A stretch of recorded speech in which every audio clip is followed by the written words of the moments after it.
It's Mondays with Vish. It is time to get Vish's take on the 49ers draft. That's Vish Kumaran. I'm Grant Cohn. Happy to be here. Haven't talked to Vish really all weekend. I'm so tired after the draft. I'm still trying to get my life back together. But Vish has a special shout out to the viewers before we get started. Yeah, there's been a lot of people that come on here every Monday, and they come on my show too at Blake and Vish Sports. Shameless plug. I feel like I do this every week now. Subscribe.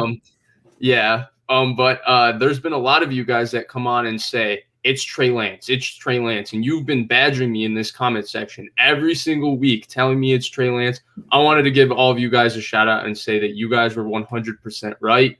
I never predicted. I was predicting Mac Jones, but yeah, you guys were 100% right. Way to go. I'll be more cognizant of listening to you guys next time. No, I was so proud.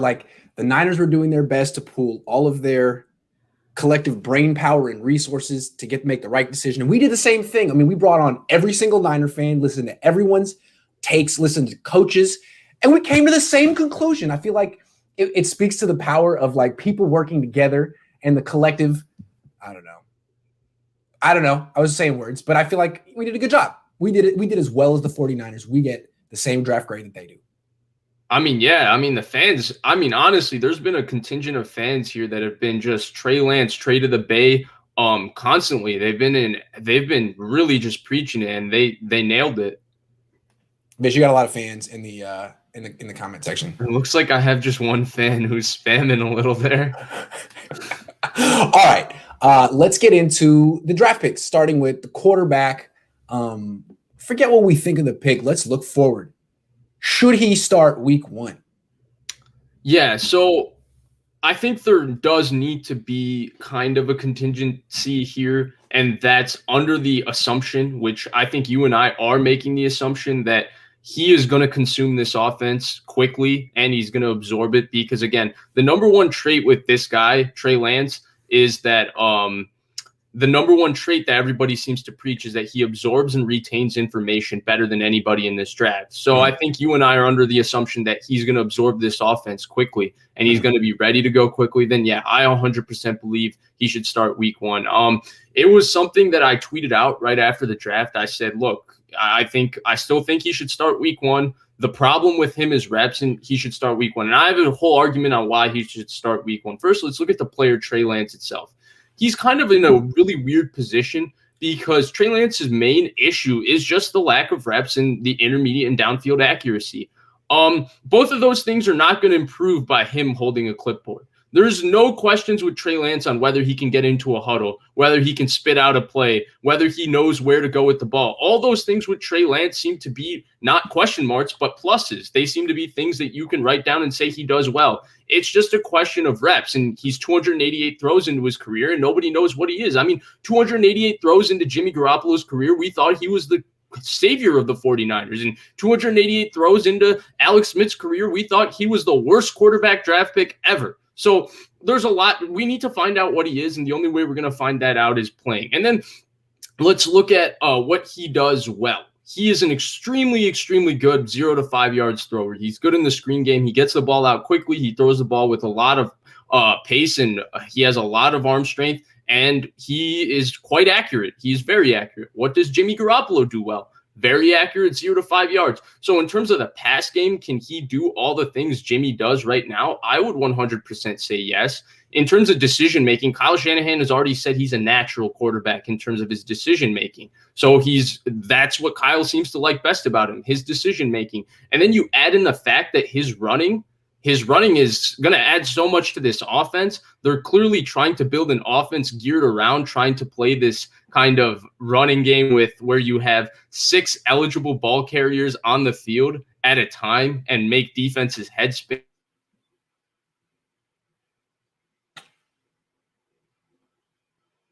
Vish, come back. Vish, come back. You can blame it all on me. Where you at, Vish? Dang. And he's gone. What do you think he was going to say next, guys? Am I back? Oh, he's back. What's up, dude? How you doing? Wait, what happened? Where did I get cut off? You were cut off about 30 seconds ago. What was Sorry, I started about? singing. I forget. I started singing. Oh, you did? What were you singing? My bad. I was singing Fish come back. You can blame it all on me. Anyway. It's all your fault, Grant. Anyway. No, you were saying about Trey Lance, something? Yeah, he should start week 1. Absolutely. He needs reps. And the only way he's getting reps is on the field. Like, people bring up the Patrick Mahomes comparison all the time, right? If Patrick Mahomes sat 1 year, everybody should sit 1 year. Well, Patrick Mahomes never huddled in college. True. Patrick Mahomes played in the air raid in college. This guy huddled. He knows how to spit out long plays, right? And I still think that when people bring up the protections, that he set his own protections, I thought it was a bad argument as to why he's so smart, only because Mac Jones did the same thing, and we've seen Trevor Lawrence do the same thing. So I didn't think that separated him. But what did separate him is the fact that he spit out long plays and he huddled in college. So he's capable of doing that already. Theoretically, he's like almost more ready to do the difficult things in the 49ers offense than someone who didn't do those things. He's more ready to consume an offense than anybody, I would say, outside of Mac Jones. His only problem is that he doesn't have throws, and he's not going to get more throws and more reps by sitting on the bench. The only way he's going to get that experience is by playing. So let me just ask you some questions here. So it seems to me that I'm with you on this, but my dad is so against us. So let me try to ask some questions that he might think of. Well, first of all, this guy's really young. Like, he's younger than Lamar Jackson was coming into the league. He still hasn't turned 21. He turns 21 a week from yesterday. So there's reason to wonder if he'll be ready, and there's no rush. With Lamar, and they're different. Lamar Jackson and Trey Lance are different. What Trey Lance could become and what Lamar Jackson will end up being are different things. But what to expect from Trey Lance as a rookie, I feel like Lamar Jackson is a decent template. It's not exactly perfect, but it's decent. And with Lamar Jackson, he didn't start right away. He started after the bye week. Right. Why do you think Trey Lance is more suited to start week 1 than Lamar Jackson was? Well, one, I actually think Lamar Jackson should have started. I knew you were going to say that. To me, the fact that they went 500 with Joe Flacco and Lamar Jackson comes in and immediately Did they go 5-2? They made the playoffs that year because of Lamar Jackson as a rookie. So, that's a good point. What are we doing here? And then what does Jimmy actually do better? Like, Jimmy's decision-making is a question mark. Again, we talked about what a natural decision-maker Trey Lance is. Kyle Shanahan keeps harping on that. And then the running adds an element to this offense that Jimmy doesn't bring. The only problem they have with Jimmy is that I think all these places that they could have moved him are kind of gone. So he might have to be their backup quarterback. Hopefully they can get him to take a pay cut or something. But I just don't see the valid reason here not to start Trey Lance. And the only thing would be that he is not consuming this offense in training camp. But you and I think, are under the assumption that he will, just based on everything you're able to read about him. Well, final follow-up. Why didn't the Ravens start Lamar Jackson right away? Was he not ready, or was it just that Joe Flacco had won a Super Bowl and there were some emotional ties to him and it wasn't easy to just run him out of the building for a 21-year-old? I think it's the latter. I think everybody has this idea. I mean, they do this every year. And it's the same thing with Jimmy, although he didn't win. That one game Tyrod Taylor started, that really changed Justin Herbert. Man, I got to tell you. And, Baker Mayfield starting Tyrod Taylor, those 3 games, Deshaun Watson, that one half that he sat really, really changed things. No, I don't think that. I think that they kind of just try to baby these quarterbacks and keep this veteran just in case. But for the most part, these quarterbacks are ready. I don't think quarterback development really happens in the NFL. I think for the most part, like Deshaun Watson from day one, he looked pretty special. He was leading the NFL in touchdown passes before he tore his ACL. Lamar Jackson, the throwing with Lamar Jackson improved a ton year 1 to year 2, but in terms of how electric he was, the impact he had on a game, all of that you could see from the moment Lamar Jackson started his first game that he was going to do that. So with Trey Lance, I think you're going to see it early. If he's that guy, you will see it from day one. Even the Mahomes thing, and I bring it up every time. I feel like I've made this point on your show 3 times. It's actually Splash Cousin's point, and I think he says it the best. He's like, Patrick Mahomes, that year 2 of starting, threw 50 touchdown passes. It wasn't like he came in through 30. I feel like if he started year 1, okay, he might not have thrown 50 touchdown passes, but you can't tell me that the player himself isn't that good where he could have come in and still been a really, really good quarterback year 1, because he had one of the greatest seasons ever by year 2, and 1 season of sitting doesn't make him do that. Right, but I wouldn't expect Trey Lance to come out and play like Mahomes this year. But I think expecting him to come out and play like Lamar Jackson did as a rookie is absolutely realistic. Lamar Jackson won almost every start he had when he played, and he basically threw like 22, 23 passes a game, which is right in Trey Lance's wheelhouse. It's what he's used to. I think the Niners could really use him like pretty much the way North Dakota State did as a rookie. And then by year 2, he could come out throwing 40, 45 passes a game if he needed to, the way Lamar Jackson did. Grant, what were they? They were 52-48 run to throw in 2019. They were 51-49. They can do that. Why can't he throw 27 touchdowns and 13 interceptions?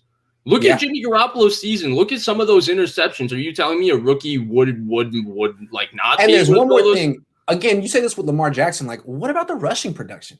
How many yards is Trey Lance going to run for next year? How many touchdowns? I think he can run for 500 yards at least if he starts. And he can score the red zone, 5, 6, 7, 8 touchdowns. Absolutely. And that's going to All right, we got to move on. But you've talked about Kyle Shanahan's red zone offense. When you add a quarterback that can run, they don't even need to throw in the red zone. Their red zone rushing offense is going to be impossible to stop because Debo, Kittle, and Lance and the running back, all 4 of them are a threat between 10-1 to score in the to score touchdowns. My God, I really messed that up. But the point is that their red zone rushing offense is going to be great.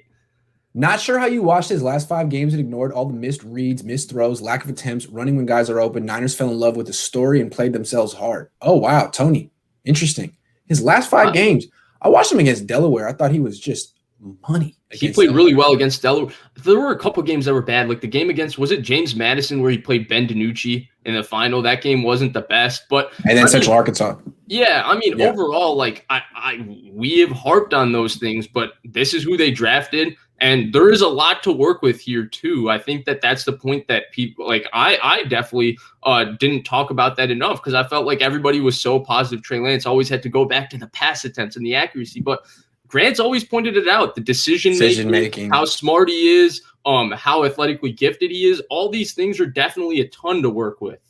He enhances the running game, and he doesn't ruin the whole operation by turning the ball over. That's what's really important here. All right, we got it. Go ahead.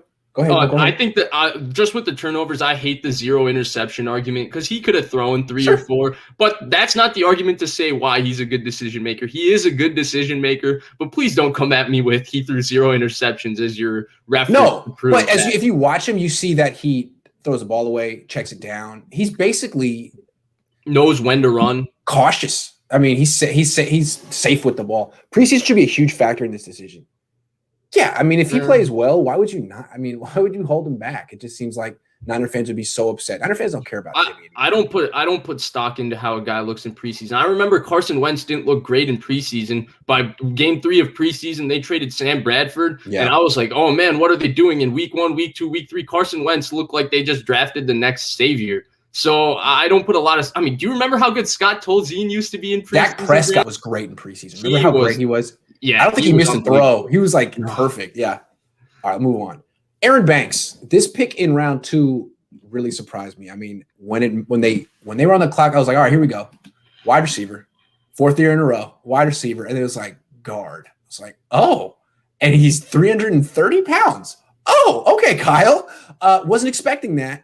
A lot of people are like, man, this guy's good, but is he fast enough? How does this guy fit the offense, and what do you think of the pick? I thought this was their best pick of the draft. And, it's funny because before I watched him, I hadn't watched a minute of Aaron Banks before they drafted him, full disclosure. So when they drafted him, I was like, wait, what? 335-pound guard? What is going on? Is he not a fit for wide zone? Are they changing something? Blah, blah, blah. And the NFL Network broadcast, like Daniel Jeremiah said, like he's not a fit for wide zone, blah, blah, blah. And then you watch him and he actually does play in a wide zone offense. They do run wide zone and he is quick enough and he is mobile enough to play within it. And then you look at his size, you look at the fact that he's a good pass protector and he's a good run blocker. And you're like, wow, this is a perfect fit. He's well coached from Notre Dame. He has quite a few starts behind him. Like this to me is seamless. They drafted him and he's going to start for them for the next 5 to 10 years. This is an unbelievable pick, in my opinion. This was a Grant Cohn pick. I was stuck on the fact that they had to go corner before they addressed any other position. You were a little more, if they go offensive line, I'll forgive them for not taking a corner. They went offensive line first, and I thought it was a hell of a pick. Yeah, I mean, from everything I see with this guy, he's really good in pass protection. Like he has the type of body that he can actually match up with someone like Chris Jones. which the Niners couldn't do 2 years ago. He seems like he's a good matchup against Aaron Donald. It seems like beyond what he can give you as a pass protector, he's freaking mauler in the run game.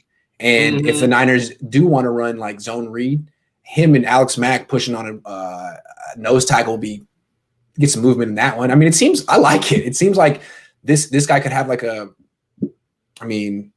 be up there with like Mikey Potty. I mean, Mikey Potty was really good when he was young. He could be like that kind of a player. Mikey Potty would wear people down and win games in the fourth quarter. So 2 things. Mikey Potty was never a great pass protector. No, this he wasn't. guy already seems to be a good pass protector. And 2, Mikey Potty in no way in hell could have played in a wide zone offense. He already seems to be able to do that. So this guy, I think this guy's a little bit different. He's not exactly Zach Martin, is he? No, absolutely not. That's a Hall of Fame guard. But if he starts 10 years for the 49ers as a good starter, which he looks like he's more than capable of doing, then, yeah, this is a phenomenal pick. I thought it was the best pick when you look at how he fits, if he's bringing something new, and just in terms of filling a need. I thought he checked all 3 of those boxes, which is what makes him a really good pick. Also, I think the reason the Niners went offensive lineman over corner here is because this guy's going to start week 1. And no offense to Daniel Brunskill, but you're like the do everything backup who plays every position. This guy's going to be the starting right guard right away. And I think the Niners feel like there wasn't any starting position open in the secondary, although there could be if there's an injury. So I get it. Right. I get it. Also, I think the top tier of cornerbacks was over. That was gone. They missed it. They never had a chance to get it really at 43. And at 48, you can get who you consider the best guard in the draft. I think the best guard in the draft was taken 14th overall by the Jets. Elijah Barrett. Bobby Saleh, nice pick. Yeah. Bobby had a good draft. I thought he had a good draft too. The coach says Trey Lance got to sit. The kid never ran a 2-minute drill in his life beyond other things. How about we let the professionals gauge his readiness? Unbelievable. I love the indignation at the end. Yeah. No, you know, are we not the professionals? My favorite part about this is that people tweet at me this, but like, aren't you gauging his readiness by saying he's not ready? Like, this is the same exact thing. That's right, we're both predicting in different manners. The reason I say he is ready is because his biggest problem is that he is an enigma because of the number of times he threw the ball. And he's not going to get Grant, do you think he needs to improve in terms of like, does he need to learn the offense better? All those things. By all accounts, he's not just good in that area. He's off the charts in that area. That's not his problem. His problem is that he needs to get on the field and throw the football and go through the process of getting better. Right. The different situations. Absolutely. Well, he's not running a 2-minute drill in his life. Sitting on the bench is not going to help him run a 2-minute drill. He's going to have to run the 2-minute drill. And it's not like Jimmy Garoppolo runs a great 2-minute drill. They don't even let him do it. Remember in the Super Bowl? Remember that, coach? No, good coach. No, good donation. I appreciate you, man. But just because you're the coach doesn't mean that I'm not. I could call myself the coach too. In fact, I'm quality control. So now I'm Coach Grant for the rest of the program. So it makes me an expert. Preston says Lance starts by week 5 at the latest. This offense is absolutely being shaped around him. Banks, the running backs, Jalen Moore, the short pass game, etc., moving towards scheming for players, not drafting for scheme. Yeah. Well, I mean, look, what you brought up was really smart. I mean, Lamar Jackson started after the bye week. What do they gain from that? If they could do it over again, would they play him early or stick with Joe Flacco? They stuck with Joe Flacco for the wrong reasons. And if the Niners stick with Jimmy Garoppolo, it'll probably be for the same kind of sentimental stuff. Well, he took us to a Super Bowl. We like Jimmy. The team likes Jimmy. Let me ask you this. I mean, one of their biggest problems they've said with Garoppolo is the health, right? And I'm not saying this is going to happen. I'm not wishing this on Jimmy Garoppolo, but what happens first snap of week 1 if he gets hurt? What did Trey Lance I know it's not going to happen. Yeah. At least let him take all the reps in camp so he's ready for that situation already. Good point. David says, hold on, let me click it. When the only film you have is of a quarterback play against a school, oh, come on. You want to see him dominate. And Lance dominated. When he comes in, he'll be great. Okay. Well, he definitely did dominate. That's what Trent Baalke used to say when he drafted Mikey Potty. He's like, yeah, he went to Idaho, but watch him. I mean, he's like just destroying people. Colin says if they play Garoppolo and he's healthy playing well, would they try and ship him at the deadline or see it through to the end of the season? How do you see that one playing out? If Jimmy holds on to it and they don't follow your advice, and Jimmy gets the start week 1 and like play, it's like say it's 2012, and somehow Jimmy gets to start and he plays well. It's like his best season, and it's like they're like looking for an opportunity to bring in Trey, but Jimmy's holding him off. I don't think they would move him at the deadline then, because he would still have the same value in the offseason. Good point. And if he's winning, why do you go away from something that's working? Right. Sean says running right could be vicious with McGlinchey. Thanks, Sean. Appreciate it. McGlinchey's a good run blocker. He is. He just needs to gain 20 pounds. I'm trying to help him. I think we helped him. Felix said, any update on Warner? We didn't touch linebacker, so we must be paying him, right? They better be paying him. Good point. If they had drafted a linebacker early, that would be a red flag, but they didn't, so I would expect it. Maybe they're waiting for something to do something with Jimmy first. I would be beyond upset if they don't pay Fred Warner. Like, I don't know if I could even give analysis, Grant, on a Monday. We might have to take that Monday off because I would be, like, so upset. That would be ridiculous. How could they call themselves Super Bowl contenders and then trade their best defensive player the day before? No. It's just the deadline's training camp. They'll get it done. It's just I can't expect him to be on the field for minicamp or anything until it is done. So soon would be good. All right, same topic for Trey Sermon. I think no one really mocked Trey Sermon to the Niners. People like Trey Sermon, but you watch the way he's used in college and you look at his 40 time and you're like, not really Kyle's kind of guy. And then they took it and you're like, oh. So can you explain to the viewers how you see this as a fit and what you think about it? Yeah, I mean, I think it is a fit. I think that he's a really bruising runner. I actually like Trey Sermon a lot. I just didn't expect the Niners to trade up for him in the 3rd round. It was shocking. Yeah. But especially because I was a little angsty because they hadn't gone corner yet. And when they traded up for a running back, I was like, are you kidding me? But then you take a step back and you're like, well, no, Trey Sermon does fit. He has good vision. He has good power. He runs hard. He's actually his burst is actually pretty impressive. It's not like he's that fast, but he's got burst through the hole. That's, I think, more important. I mean, you look at the distinction. That's Tevin Coleman, right? Tevin Coleman probably still is a 4.45, 4.4 guy, which is fast theoretically, but Tevin Coleman's burst is gone. It takes him a very long time to hit the hole. But if he does hit the hole and he gets going, then it's hard to catch him because he's still fast. But that burst, Trey Sermon's the opposite. You might be able to run him down, but the burst into the hole is really good. He's a bruising runner. He's something a little different from what they have, because even Jeff Wilson, who's their so-called bruiser, is 203 to 205 pounds. Trey Sermon goes 215 to 220, so I think it's going to make a difference. And yeah, I think that his physical style, you look at the smaller linebackers in the NFC West. I mean, Isaiah Simmons is a starting linebacker, and you look at his size and all of that. Absolutely, Trey Sermon is going to be able to run these linebackers over and have his way. Yeah, and you don't have to have 4.3 speed or 4.4 speed to have success in the outside zone scheme. Like, if you go back 10 years, first of all, Terrell Davis wasn't super fast. You go back 10 years, Arian Foster was slow. And the way Alfred Morris. Alfred Morris is a better example because that's how he's going to be used. But the way that Alfred Morris and Arian Foster had success on those outside zone sweeping runs was the quick cutback. You're great at it. And if you watch Trey Sermon, he's in the pistol a ton at Ohio State, and they do what they're going to do with him here, which is either the zone read or the quick turn outside zone, right? And on that one, like, he really surprises you with his cutback every time and finds lanes and has good vision. Is he going to be able to take advantage of George Kittle out wide? Maybe not. But that's what you have Elijah Mitchell for, and Raheem Mostert. He's going to be the guy who finds Laken Tomlinson and Trent Williams on the cutback lane. It's going to look really good. He's going to be effective. And then all the stuff he can do from the gun is the best stuff. Yeah, and I think that they don't exactly they don't need Raheem Mostert, to be Raheem Mostert isn't a great example of this because he does pick up chunk yards throughout the game. But the kind of runners, like, I always felt that, Saquon Barkley is this kind of runner. Saquon Barkley, where he goes 2 yards, 1 yard, -5, -4, -3, and then he goes 60, touchdown.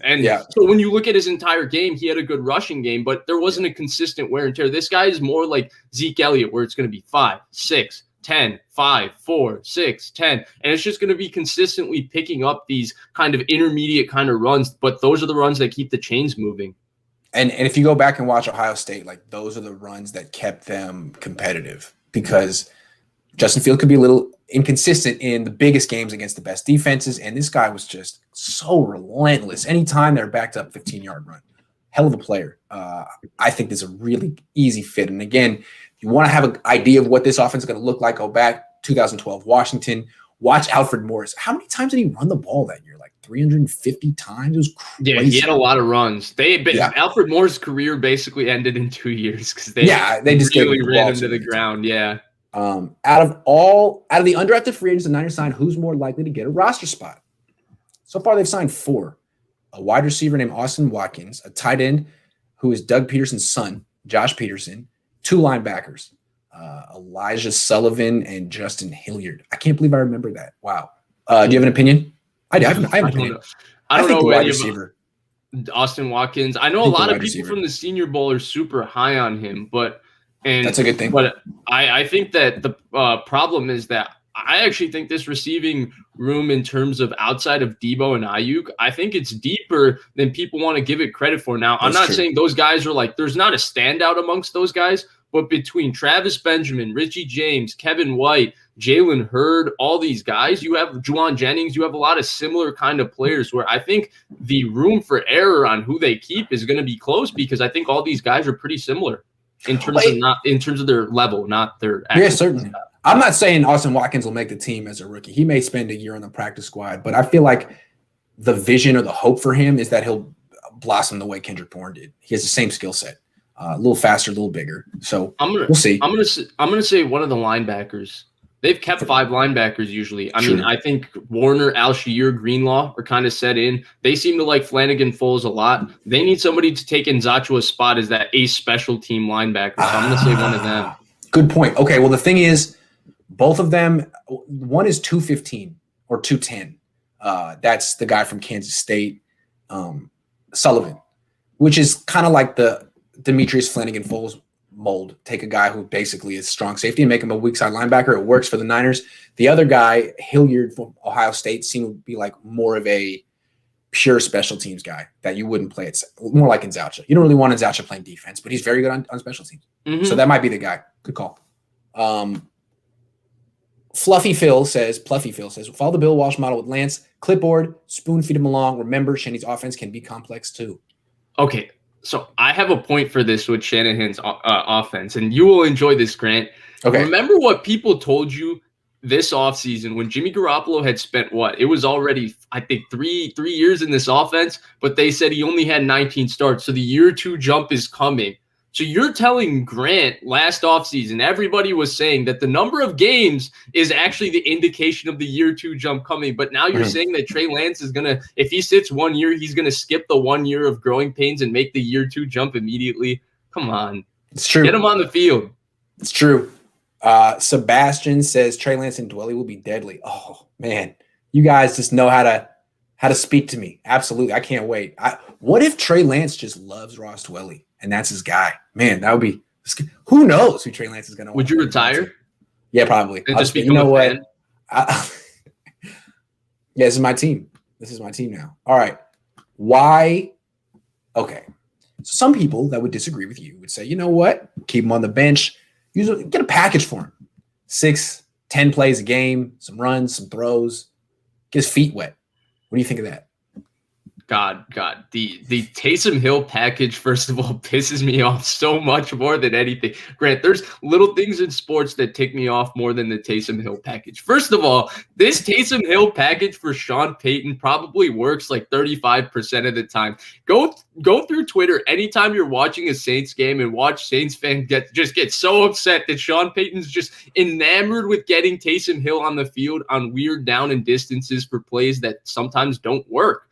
But number 2, Taysom Hill was an undrafted free agent who's truly a gadget guy. He's not a quarterback. He's a guy who runs like a running back. He can play a little tight end. He plays special teams. This is a number 3 overall draft pick. So 2, I hate that. 3, they don't care. Exactly. Like New Orleans doesn't freaking care if Taysom Hill gets hurt. They're like, dude, go play special teams. Go tackle. Go play tight end. Go play tight end. Go block. Go play running back. Go take 8 hits on this play. Like they don't care. They're not invested in him. He's a cool story.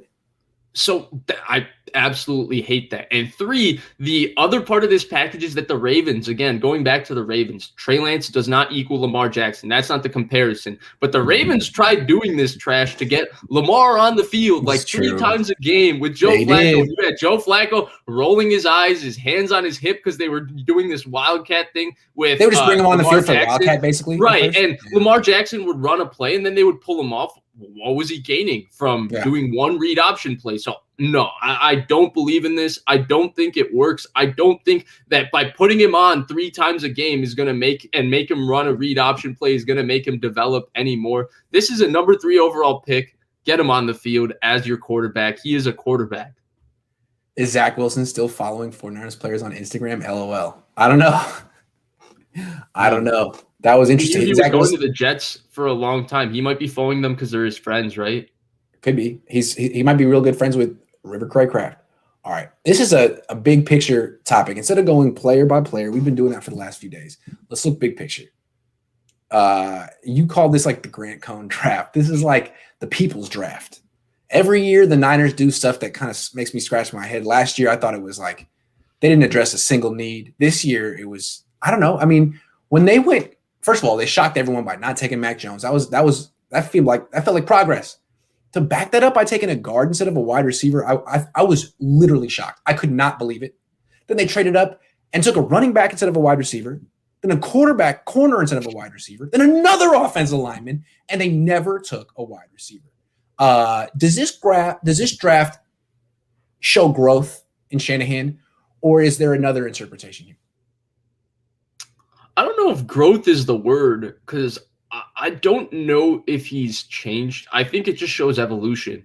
Okay. I think this shows we've seen his offense look so different, and I think we're going to see what the next part of his offense is. And him and Mike McDaniel, to me, are the 2 best run game coordinators in the NFL. I think Shanahan, in terms of the creativity of his run game, it's up there in NFL history with all the things they do, the way they use motion, the way they use outside zone, inside zone. They run power, they run trap plays, they run counter plays. They do it all. It's a really diverse run game, and I think you're seeing that he's embracing that. He's going to embrace his run game.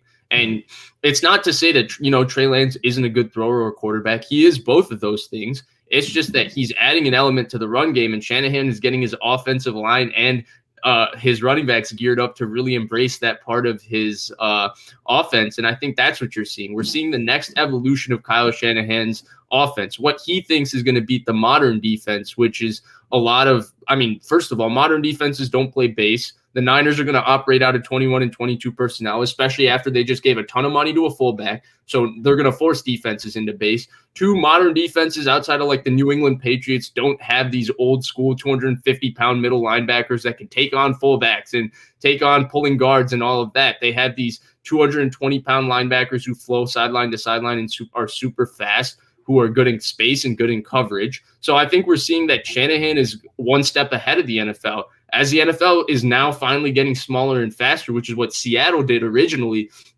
to have that special defense, we're seeing Shanahan get bigger, stronger, and really focus on his run game so he can take advantage of the problems you have. I mean, look at the defensive linemen. Defensive lines, for the most part, because of Aaron Donald, like people think, if you just get a small, quick defensive lineman that penetrates, it's good. But can he take on double teams? Can he do those type of things? So I think we're seeing that. And the Niners have a physical team in both sides of the line of scrimmage. And I think we're going to see the Niners bully teams in a creative finesse way. To me, I look at it as growth. I don't know how he got here, but to me, it seems like he's been trying to recreate his Falcons offense for the last few years. It was great, man. It was like the greatest show on turf. It was a lot like what the Rams did 20 years ago. It was cool. You threw the ball all over the field. You had a pocket passer. You made it work. You had a great formula, and it worked in Atlanta. You had Julio Jones, Matt Ryan. It doesn't quite work the same way with Jimmy Garoppolo. You're not going to get Matt Ryan. Mac Jones ain't that. So you know what? You took what you had, and now you're going in this different direction, and I like it because even though I know Kyle Shanahan likes to throw the ball, and he was a wide receiver, and he's had success, every time he's gotten himself in trouble in his careers when he didn't run the ball enough, when he didn't run the ball when he should have. And now it's like he's finally embracing that, you know what I do best is run the ball. I am a run game savant. Mike McDaniel is a run game savant. We should let Greg Roman lead the league in running. We can do that. We can out Greg Roman any day of the week. We did it in 2012. Let's do it again. I like it. I really like it. If they go 60-40 run, Nice. If they go 65-35 run, great. You guys could pull it off. You guys have the talent to pull it off. Yeah, 100%. I think that's part of it. I think that is part of it. And I knew you would go that angle. I knew you would go the fact that he's finally embracing his run game. But Yeah. I've always felt that he has embraced his run game. So I think that's okay. But I think what He's a run-first guy, but he'll let it go. And like even when he's up in the second half, it's like, no, like this team is going to be relentless in a way that he hasn't had. Because just being so committed to outside zone is great, but I don't think you can put teams away with outside. It's finesse. And this team is no longer just a finesse run game. It's everything. Whatever you want, they can do it. Only question is there enough hours in the day to practice everything and to be good at everything? Because now you're trying to, that's kind of what the Harbaugh team tried to do. They try to do everything. So we'll see if this team can do it. That's fair, but I think that's where the running back he drafted, I don't think that run game scheme and offensive line put teams away. I think it's the actual running back, and it's having that type of bruiser that can take over games. And that's why when you used to tell me Raheem Mostert's a top 10 running back in the NFL, I used to say, no way in hell. He's not a top 10 running back. And that's because when you're up 21-14 late in the fourth quarter, Raheem Mostert is not the type of running back that you run 5 times, 6 times in a drive, and he closes the game for you. Leonard Fournette's that kind of guy. Trey Sermon's that kind of guy. Trey Sermon's that kind of. Zeke Elliott in his prime was the epitome of this. So that's and to be fair to Kyle, he didn't have those running backs in his 2 Super Bowl appearances. Now, to be fair to the other way, like he chose those running backs. He's always had scat backs, and now he's finally. I mean, he went from a very small, fast finesse offense to Deebo Samuel, George Kittle, Trey Sermon, Trey Lance. I mean, it's a huge offense. It's enormous. And the defense is big too. That's the funny thing. I think that's growth. Line is humongous. I mean, they went from freaking Marquise Goodwin to Deebo. You know, I think it is growth. I think it's really cool. I don't know how he got here, but I really like the direction they're taking. I love it. I really like it. Pettis to Deebo. Pettis couldn't play on this team. No. I really like the direction this team is going. Maybe it's because they lost Mike LaFleur and they've elevated Mike McDaniel, and he's like, guys, can we just run the ball every time? Is that okay? And like, yeah, sure. Why not? Let's go for it. I don't see, even if Jimmy starts, you take out the quarterback element. I think this run game is going to be top 3 or 4 in the NFL, barring injury, which is the question. But if you start Trey Lance, like they're going to have a good passing game too, because they're going to just scheme it up off play action, and all the quarterbacks are going to be able to hit those layup throws. He's one of the strongest arms in the league too, so he's going to have to defend everything. Right. Yeah. I mean, they can run league instead of turning from a 30-yard, 40-yard play is now going to be a 60-yard play because he can effortlessly flick that ball 60 yards. That's the thing about here's what I think. He's going to start when he becomes a starter week 1, week 5, whatever. He's going to have lines like this. He'll be like 13-19, 3 touchdowns through the air, 2 touchdowns on the ground, 100 yards rushing. It's like, what? But he's going to have some crazy numbers like that. Lots of touchdowns, not a lot of throws, but big plays. Like a lot of handoff, and then 60-yard throw. He's gonna be the EPA king, because when you add him into the run game and all of that, the efficiency numbers with Trey Lance are going to be off the charts. Because I think the other thing is, if you add him into the run game, what people don't realize is that the pass game is going to be wide open for Trey Lance. When you add his ability to run, and he has to be accounted in the run game, and you add this run game, off play action, everything's going to be wide open for him. Let's talk about it from a defensive coordinator's perspective. You have Trey Lance in the backfield. You cannot play 2 high safeties at any point in the game. No. You have to keep 8 in the box the entire time. So can't play man coverage. You can't play man coverage. You can't play 2 deep safeties. So what are your options? You can play cover 3 the whole game. What are your options? You can play basically cover 3 and some variations of that, maybe a blitz here and there. But that's why Harbaugh wanted Kaepernick. That's why Kyle is going this direction. If you just look at it from a defense, that's why Robert Saleh is gravitating to these kind of quarterbacks too. They're really hard to stop. There's very little options. Even with a great quarterback like Tom Brady or Drew Brees, there's nothing you can't do. You can rush 3. You can rush 5. You can get real crazy, real exotic. With this guy, you have to be as basic as possible. Vanilla. So somebody's asking why you can't play man. You can't play man because on any third down, if you play man and your DBs turn their back, I know go back and watch Kaepernick. But just go run. Just get run. I mean, the Packers tried playing man against Colin Kaepernick, and he set the record for the most rushing yards in a playoff game in NFL history. So if you play man, you have to have a quarterback spy. So that means you got to have a player on your defense who's about 230 pounds, tops out at about 21 miles an hour. Like, who's the quarterback spy for Trey Lance? Who's the quarterback spy for Lamar Jackson? It's Bobby Wagner ain't running down Lamar. Trey Lance, I think Isaiah Simmons is the only one athletic enough, but I don't. I think so. Yeah, would make it very few defenses have a special enough athlete to do this. So you're going to see 8 in the box zone coverage all day.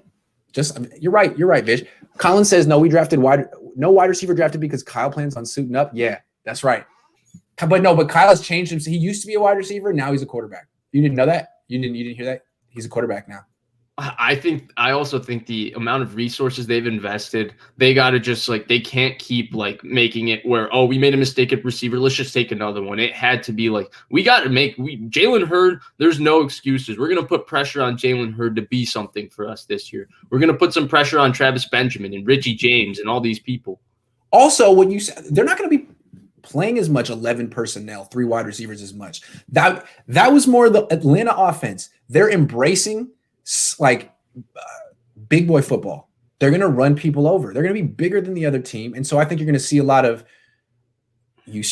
more use check, and more dwelly. A lot of 2 tight end, not that many 3 wide receiver formations. They're 11 personnel offense basically only on 3rd down. That's when they really want to go in 11 personnel. And philosophically, Kyle Shanahan has talked about this a lot. Yeah. His offense is about staying away from 3rd down. It's about getting 7-8 yards on 1st down and moving the chains consistently. So that's right. They don't want to even have 3 receivers on the field in the first place. They want to be among the league leaders in fewest 3rd downs attempted per game. That's what they want. Not great efficiency on 3rd down, but we only faced 7 3rd downs today. That's great. Which goes back to why Trey Lance should start week 1. If you're trying to stay out of 3rd down, you're not even putting him in that many drop back situations. It just seems if you want to be the best running offense in the league in 2021, your quarterback has to be involved. Mm-hmm. There's a ton you can do without your quarterback, as the 49ers have shown. There's a ton you can do. But there's just so much more you can do with a guy like Trey Lance. And I'm sure Mike McDaniel looks at Greg Roman and is man, I'm smarter than you. Dude. Yeah. I could do this stuff. Well, what if I had a quarterback like that? Now they have it. I'm really excited to see what he can do. Now he's not Lamar Jackson. No, he has more arm talent than Lamar Jackson. Stronger arm, yeah. Yes. Yes. Now no one has as much leg talent. I don't know how you want to put it as Lamar Jackson. He's the best ball carrier in the league, but Lance is pretty good too. Mm-hmm. Yeah. So, Kyle, we're giving you credit for growth. I don't know if you have, but that's the narrative, and I'm sticking to it. Vish, I think we'll wrap it up a little early today. I'm feeling a little funky after the draft. I don't know if I was running on adrenaline the last 2 weeks or something, but my body all of a sudden is summer break. I'm no, man, it doesn't work that way. I don't take. Let me ask you, how did you feel when that draft was happening? I mean, I was kind of seeing your Twitter and what you were saying, but we didn't talk all weekend. I wanted to know what your. I was flattered. I was really? You guys are just gonna take all my advice? Every time I've been covering the team, I've spent all off season trying to help, and I make my mock drafts and suggestions, and they go the entire other direction. I feel almost I take it personal. And this time I was man, you guys were listening, but they weren't. But I just wow, I really like this draft. I mean, it felt out of character for them. And I don't know. Now I come on my YouTube channel. I'm so the Niners are pretty good. They're going the right direction, huh, guys? I mean, they are. I got nothing else to complain about. I like what they're doing until I see something differently. I actually liked it too, and they didn't take the quarterback that I prefer, but I'm okay with it. And that's the fun part about it, because I was talking about this. Blake and I did a little segment about this, and we were talking about the landing spots for these quarterbacks. And it's I've developed a new philosophy just because the draft was so tedious this year, and watching 6 different quarterbacks and 7 different quarterbacks. I mean, glad I don't have to do that for the next 4 or 5 years at least. So that was so tedious. But And the funny thing, I was talking to Blake and I was like, man, we rank these guys before the draft and then we see where they go. And it's like when you see Justin Fields go to Chicago and you see Trey Lance go to the 49ers, it's like a ticking time bomb in your head because you know that situation is not going to make you look good 5 years from now. And that's the thing. Like, I don't think we talk about enough in the lead up to the draft. We're trying so hard to rank the quarterbacks and people get really upset and there becomes like, if you rank one person over another, like, who the hell do you think you are? It's like, hey, a lot of this depends on where they go. Justin Fields got screwed. I feel bad for him. Trey Lance is in a great situation, although there's a lot of pressure. Kellen Mond is in the best situation. No pressure, good team. Same with Kyle Trask. So it's hard to say. Yeah, I mean, Davis Mills got screwed. He had to go to Houston as a 3rd-round pick when they were. They said Davis Mills means that Deshaun Watson is done. Then, like, what? 3rd-round pick Davis Mills? What? Did Jamie Newman get drafted? No, he didn't. He got signed by the Eagles. Eagles are building a quarterback factory. Dallas is building a linebacker factory. The NFC East is just cooking, man. Interesting. I love it every year with Dallas. They take just like every year after their draft, they're like, well, Dallas Cowboys just killed it. The Dallas Cowboys. I mean, Jerry Jones just killed it. And my favorite part about Dallas's drafts too is that they just blame the coaches for the players. So the players are always like very talented, and they get very overrated too. Because if Jerry Jones picks a guy and he has a moderately good season, he's a Pro Bowler and he has to make the Pro Bowl. So Jerry picked Jalen Smith, and Jalen Smith is really good, but Mike Nolan sucks because Jalen Smith doesn't execute their run fits correctly and all of that. The Dallas Cowboys are just God's gift to football earth. I mean, the comedy that goes on with the way they're covered and all of that just makes me crack up every time. Yeah. See, I used to think of the Niners as kind of like the little brother of the Cowboys, like just as inept, but they don't get as much national attention. But now the Niners are getting national attention for all the right reasons. Good for them.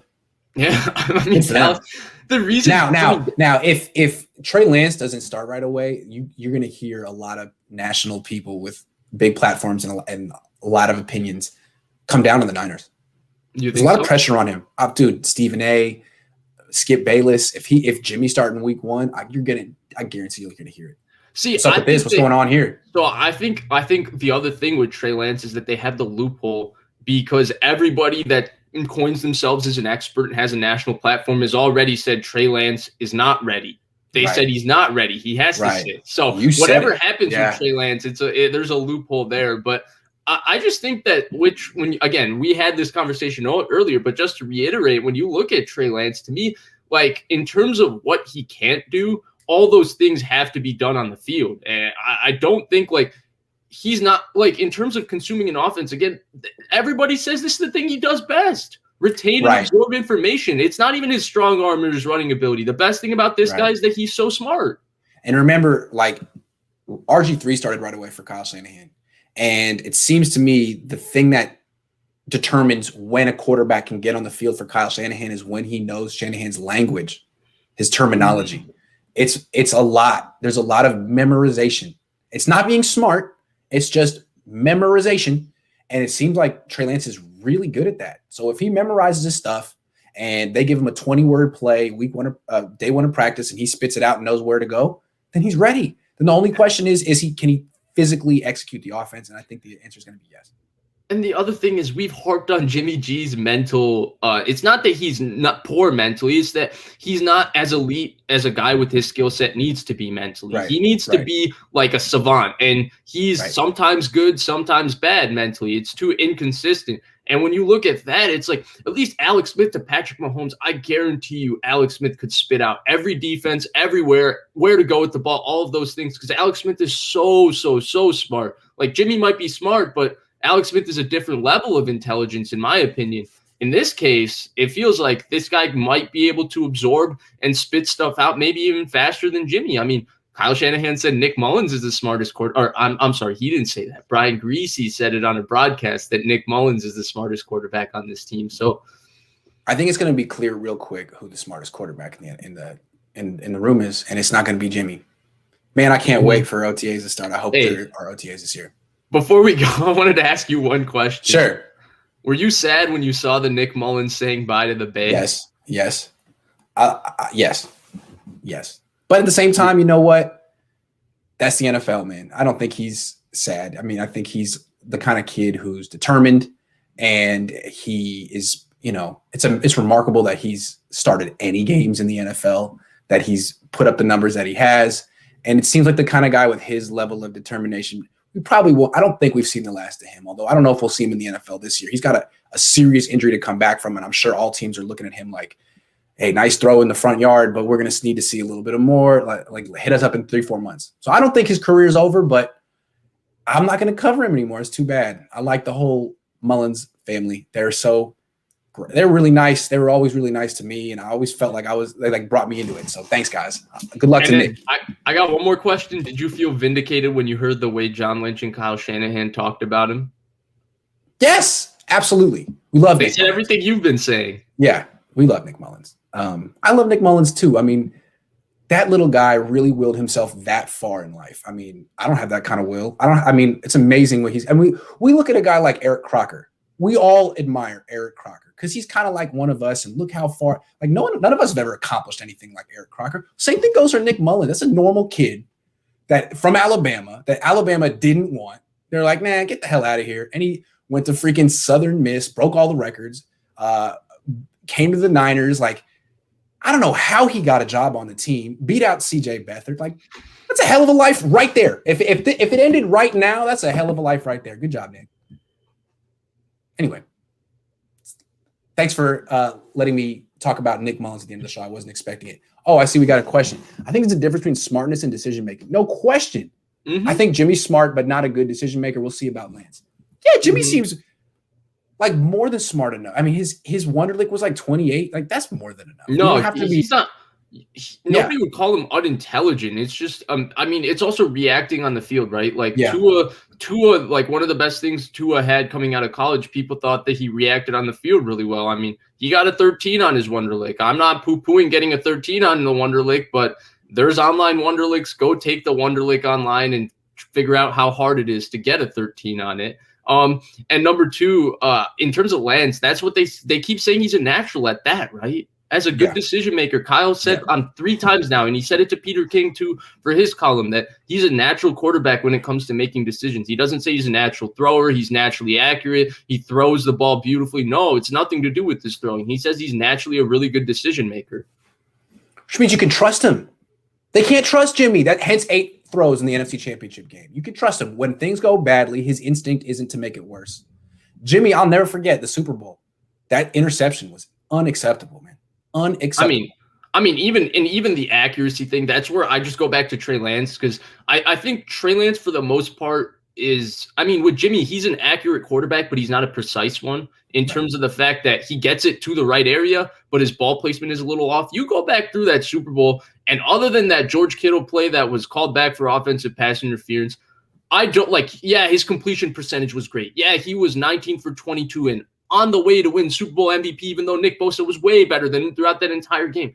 Every throw was inaccurate. I mean, I was watching it last night. I mean, I do these things to myself. God bless me. I was watching it last night before I went to sleep. I know I finished studying for finals a little bit. I had a good study session. I was watching it. First play of the second half, his first throw, it's play action. They have an over route to Emmanuel Sanders, okay? It's Emmanuel Sanders wide open. If he hits Emmanuel Sanders in the chest, this is a 40-yard completion. He throws it on Emmanuel Sanders' back shoulder. Sanders goes to the ground to catch the ball. It's a 13-yard gain. So, yes, Jimmy's completion percentage went up and all of that, but there's so many yards and so much he's leaving on the field because he's not so precise. That's right.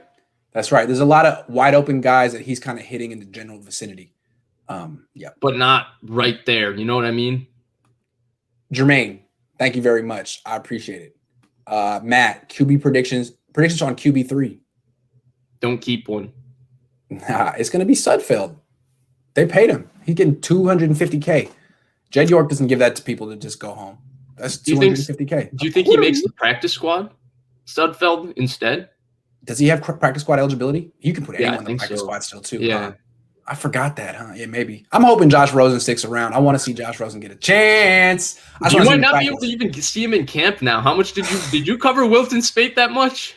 That's true, man. These number 3 guys don't get any reps. And if there is a full-on competition between Jimmy and Trey, they don't have extra reps to go around. It's too bad. Dang. At least I get to see Trey Lance play. At least there's that. Jermaine Jones says, why not talk about Trent Williams in the run game?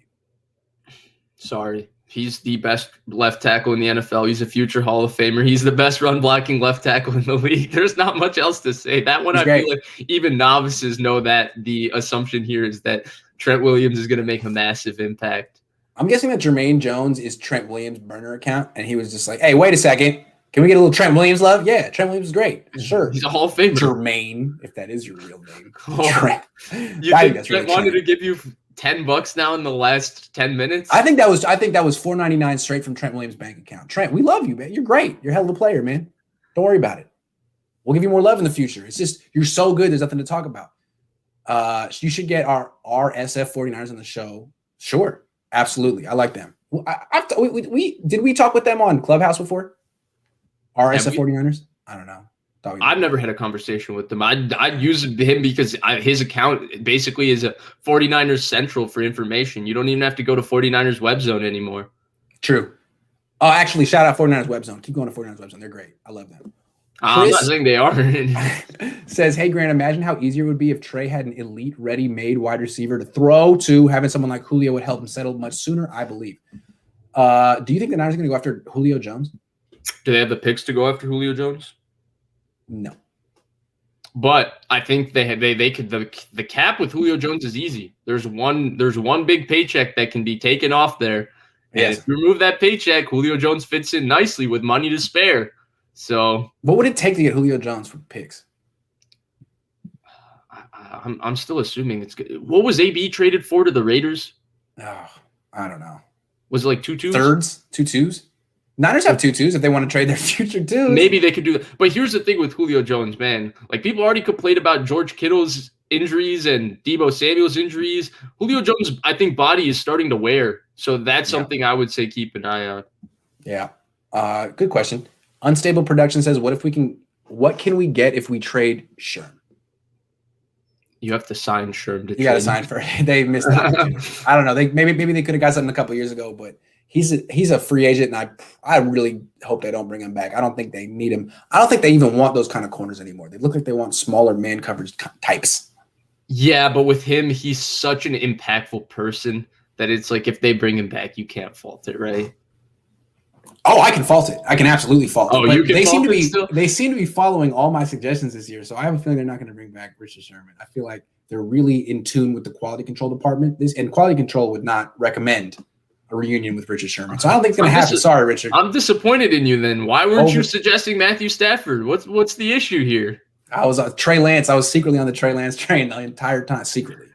Why weren't they listening about Kellen Mond? Come on. Well, Minnesota listened. I do it for multiple teams.